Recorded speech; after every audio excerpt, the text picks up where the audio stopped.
tää tuntuu jo ihan purjen lentämiseltä. Joo. Alkaa maisematkin jo vähän vaihtumaan. Joo. Ja korkeusmittari kiipeä, joka ilottuu. Mennään 10 metriä joka hyppyllä. Joo.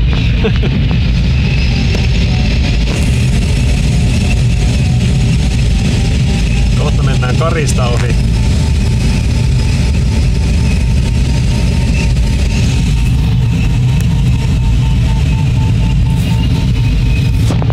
Ihan olikin jännä tosta. Mä en kyllä yhtään odottanut enää tossa tossotona, mutta se vaan nappasi sitten kentäkulmasta.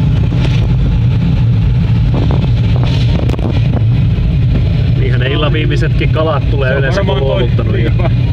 Se nostaa varmaan toi vähän sataa lunta toi pilvi tossa päällä, niin se rupee niinku lunta puskeen se pilvi, niin se vaan niinku tehostaa sitä nostoa. Joskus on tämmöisessä samanlaisessa nostossa lentää, että se pilvi niinku vähän sataa, siinä on lumisadetta. Aivan.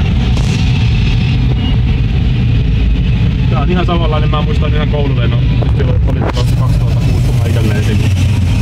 Oli aivan samanlainen lento illalla, että kamalan kylmää on ja sitten lunta sataa jokaisella. Aurinkokaan oikein paistaa mutta nostoa.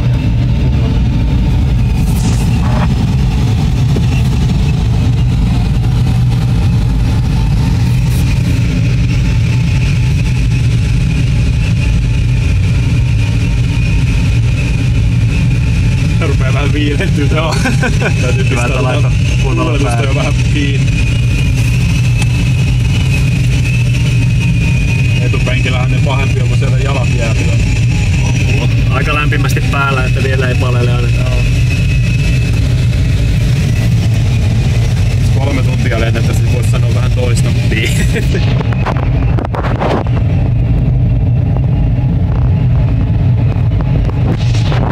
Päästäänköhän 1,5 kilsaa, nyt on 1308.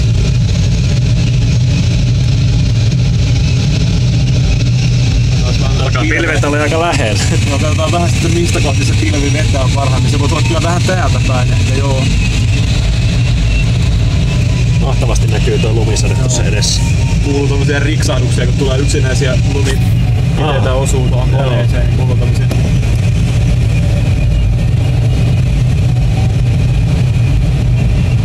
Aika mystisen näköinen maisema, niin kuin savua olisi toi. Niin joo.